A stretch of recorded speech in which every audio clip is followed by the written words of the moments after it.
a report describing the impact of prohibiting a person whose sex is male from participating in an amateur meaning not necessarily little kids on the playground, okay, want to be clear, amateur athletic competition that is designated for females, women, or girls, or the participation of females, women, or girls in that amateur athletic competition. So are we talking about a report? So I still, listen, now, maybe it's because the clerk didn't read the whole thing, and that's not her fault. She was told that was fine. I don't understand why and where my colleagues are going on everything else, and now they want to be the protectors of girls and women. I didn't hear them screaming this when Renee Good was killed in the middle of the street in Minneapolis. I didn't hear any protection for Renee Good, a U.S. citizen that was killed by the same people that the vast majority of you just voted to give more money to. I didn't hear the same thing. In fact, it was a lot of crickets, specifically including the women, as we were just lectured about what we need to do as women when it came down to the Epstein files. I heard crickets. In fact, we could not get any signatures onto that discharge petition to the extent that we shut down the entire House, and there was no business that was conducted in this entire country on behalf of our constituents. But let me be clear, the Republicans are going to protect girls and women, because that's what this is all about. It's not about the report, because the amendment says it's about a report. Like, miss me on being protectors. Just say that this is what you believe, this is what you're doing. But don't come at us and tell us as women what we should be okay with, what we shouldn't be okay with, because it's just kind of like the same thing where I should be telling a lot of women on the other side of the aisle, I don't know how it is that you are not protecting women as they need protections over their own bodies to make their own decisions. The gentleman yield for a question? I will yield for a question. Well, thank you, Ms. Crockett, for those trenchant remarks. You know, our friend and colleague from New Jersey started by saying, what do most Americans think of as wrong? So he wants to ground people's approach to this bill on moral intuition. Well, what do you think the moral intuition of Americans is today about shooting Americans in the face for exercising their First Amendment rights, or stripping them of their lawful gun and then shooting them 10 times?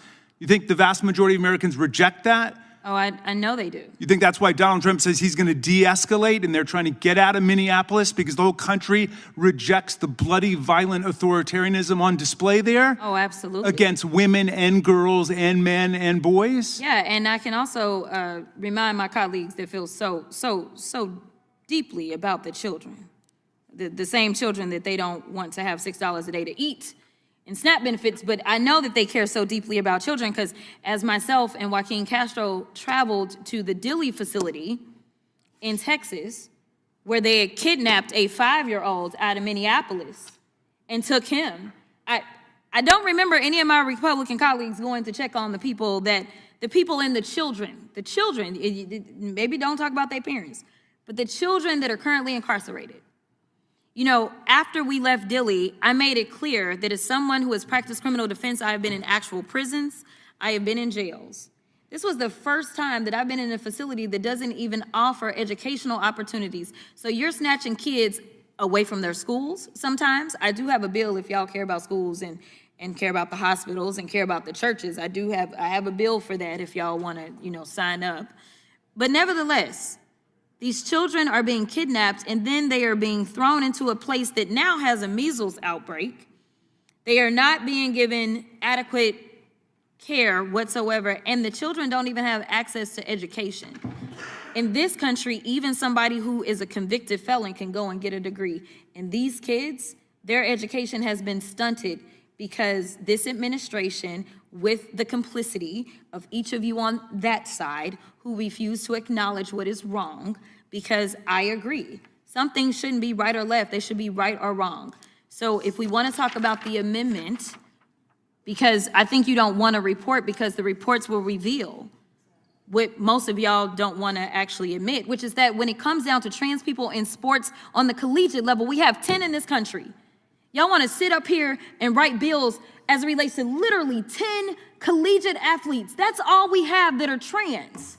Yet we have hundreds of people, thousands of people that are being incarcerated every single day, and we are subjecting our communities to abuse and being terrorized. But no, let's focus on the 10 trans kids.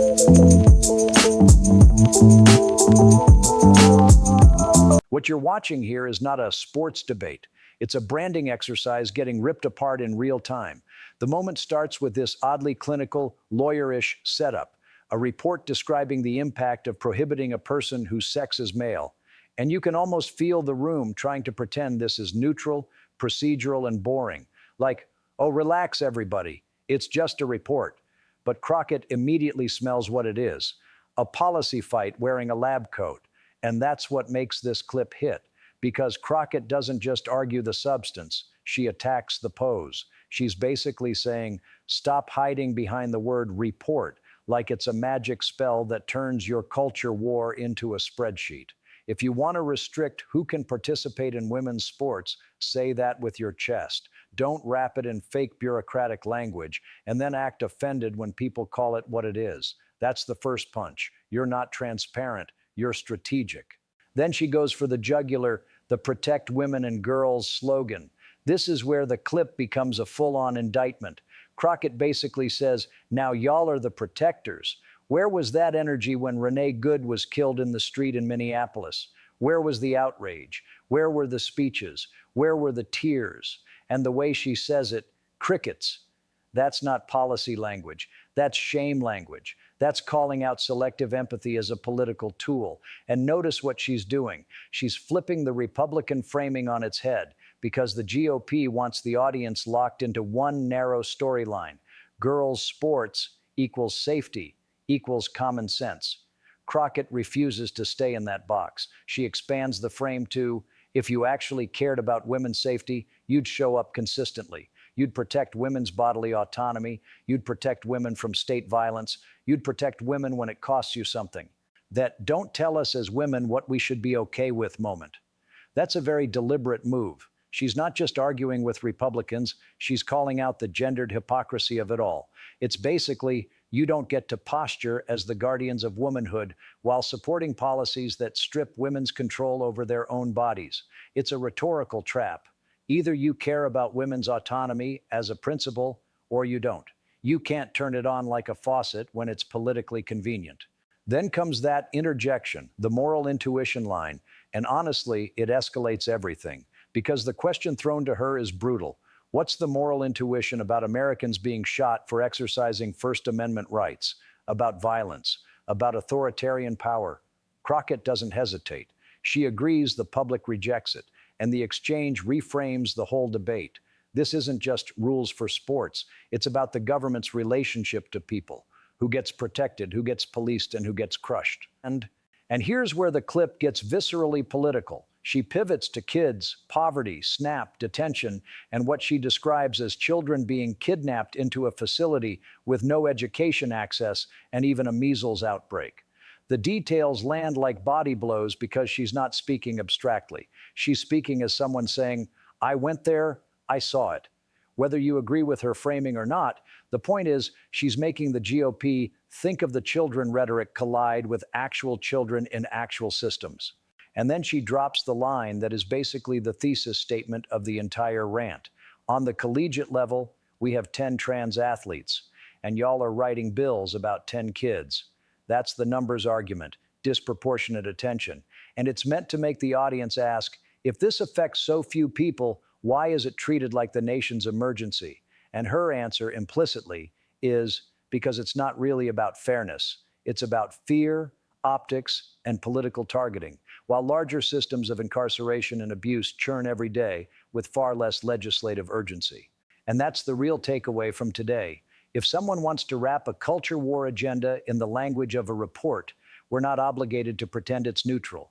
Rep. Jasmine Crockett's point cuts straight through the performance. Don't call yourself a protector of women and girls only when it's convenient, while staying silent on real-life violence, denying women control over their own bodies, and ignoring kids suffering in detention and poverty.